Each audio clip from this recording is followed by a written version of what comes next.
While bananas and sugarcane copped the full force of Cyclone Yasi, an emerging tropical fruit industry in North Queensland has also been tested by Mother Nature. The country's leading commercial achacha plantation near Townsville has made it through the cyclone and 3 floods in recent years. But as Kerry Staight reports, the biggest challenge may lay ahead, convincing Australian consumers to invest in a fruit most have never heard of.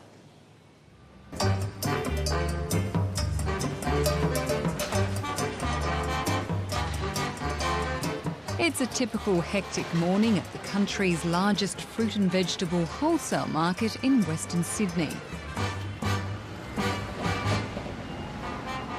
But in amongst the boxes of familiar produce is something foreign to most Australian taste buds. The Bolivian fruit, the achacha. It's very close to, could I say, like lychee and a custard apple mixed, like, should I say, like it's got a bit of sherbety flavour with it. It's hard to explain. It's really nice though. You know, after so many years in the game, I'm quite taken with it. I thought it's the nicest fruit I ever tried.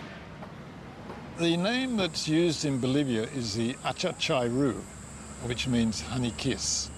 We figured that when it arrived in Australia, that was going to be a bit too much of a mouthful for Australians. Our predilection to abbreviate everything, we thought, well, we better get in and abbreviate it first. Businessman Bruce Hill and experienced fruit agent John Sarcasmo were sold on the idea of bringing the fruit to Australia by their friend Hugo Aguilar. The Bolivian discovered the achacha when he was a boy while searching for gold in the Amazon rainforest. Let's see what it tastes like. We found a lot of gold, but we're starving. So the guy that was working for my old man, he showed us the path, and he said, 4 days from walk from here, we get a beautiful tree with fruit. So we reached there, and then we have found the fruit. We ate for about 2 days, and I decided to leave my gold tint berry, and I took 100 kilos, that's it. The Bolivians regard it as part of their national patrimony, and they are very sensitive to someone else growing it. And we wanted to do it properly and legally, so we spent 6 months or so just negotiating with the Bolivian government over conditions to take it out of the country, to be given an exit permit for the fruit.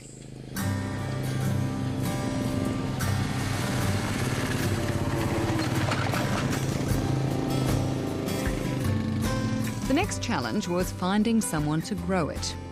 Enter former cane cutter, mango producer turned vegetable grower Ross Oliveri.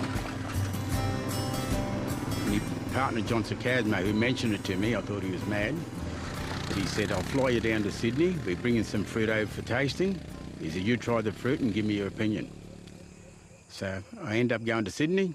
I tried the fruit at where they have quarantine there. I thought it was very nice, but I knew nothing about it. But he said anyone who can grow eggplant can probably grow these things. So that was it. Less than a decade on, and Mr. Oliveri has not only proved he can grow the exotic fruit, he now runs what's believed to be the biggest plantation in the world, about a half-hour's drive southeast of Townsville. We believe we have more trees than there are in Bolivia. It's a bit hard to know exactly how many trees there are in Bolivia, but the latest count that we were told of was about 12, 14, 15,000. We have 17,500 trees here. The company concedes planting out the entire 120-hectare property is a gamble. There is a thing out there saying all these new fruits, 95% don't make it. And we've actually gone into a new fruit, but we've gone into it a big way. And if you go down in a big way, basically. Investors have been pretty good. We've had a few who have been a bit concerned, but we said to them right at the beginning, this is not for the money you need for your kids' education. This is for risk money. The banks just knocked us back one after the other. and we couldn't get money from them. The government said, oh, what a great idea. You're changing sugarcane into a different crop.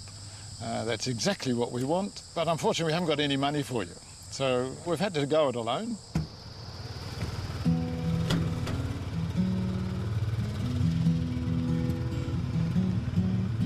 It's been an extensive and expensive experiment.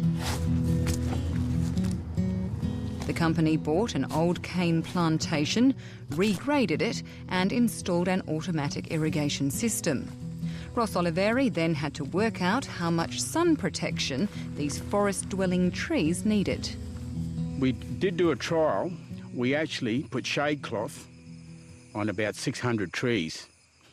And we found, after about a year, I found out that the trees under shade cloth out in the field weren't performing any better than the ones out in the sun. They've eventually climatised and they handled it. So, yeah, that was a $10,000 experiment that we didn't need. The compromise, 12 months under shade in the nursery before facing the full glare in the field. But even then, it was an anxious waiting game for the first trees to bear fruit. When we first planted the trees, they were sitting out in the paddock doing nothing, growing very slow. Bruce decided to send me over to Bolivia and see if I could learn anything. So I went over to Bolivia for about 10 days and had a look at a few of the better plantations there. And it opened my eyes up a little bit. I said, you know, my trees are going a lot better than these ones. So when I got home, I was a bit happier. And judging by the yields they're now achieving, the trees more than make up for their slow start. The trees do load up with a fair bit of fruit.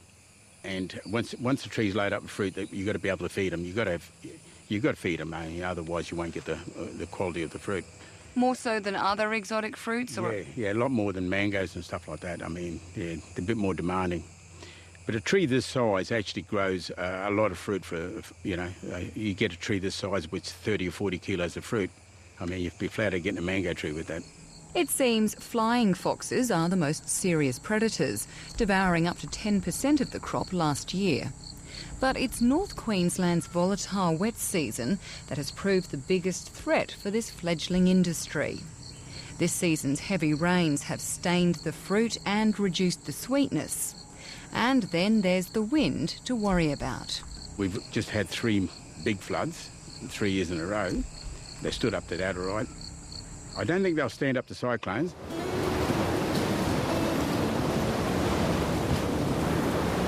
That prediction was put to the test at harvest time, when the mother of all cyclones, Yasi, swept across North Queensland.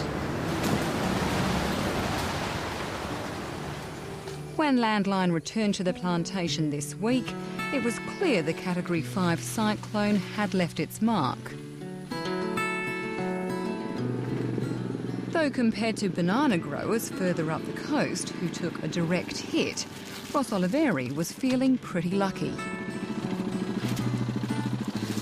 It come through, but it was in our favour a little bit. It come at the angle of the rows we're on.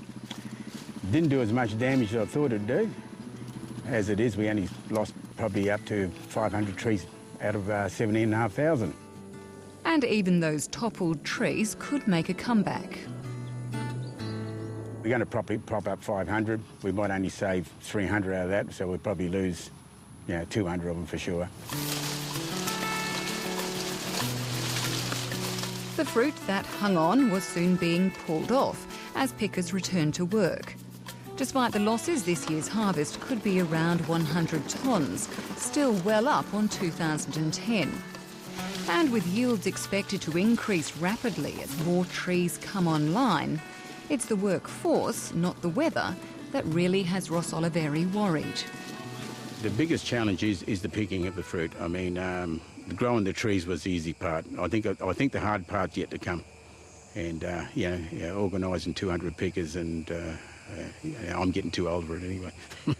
The closest is probably about 3 weeks away. It's not just the quantity that's the issue. It's making sure the quality is just right. The yellow fruit, as you see there, it looks ripe, but it's not quite ripe. If you pick it yellow, it's going to be sour. It's going to have too much tart. You'll have to throw it away. So it won't ripen? It won't ripen. This fruit does not ripen after you pick it. Have you got a ripe one there? I've got ripe one here. It's very nice, ready to eat. It's easy to open. Just give it a little dent in the skin. It just opens. And just give it a little squeeze and she pops open. And there you are, you've got snow white Look at that flesh. Beautiful. The next hurdle is finding enough people to eat the fruit. While the company had no trouble selling the 10 tonnes it produced during the first harvest, in 5 years this plantation is expected to turn off around 200 times that amount into a market that often picks familiar fruit over the more exotic varieties. Would you like a sample? What is it? It's an achacha. That's been a very, very difficult exercise. Every weekend in Sydney we'd go to growers' markets, we'd go take the fruit to shops where it was being sold and demonstrate it. Because in general, the only way to get people to buy it is to try it. And if you just watch a person walk into a store and pick up a fruit and smell it and say, well, it doesn't smell like anything, I don't know what that is, and they put it down and buy a banana. The legwork is starting to pay off, with fruit now selling in Queensland, New South Wales and Victoria for around $10 a kilo. This year, for the first time, the two major supermarkets have added it to their fresh fruit lines. And if Bruce Hill has his way, it may even end up in health food stores. You make a drink out of the skin, break the skins up by hand or in a blender, put them into a jug or something, add water, leave it in the fridge overnight, add a sweetener.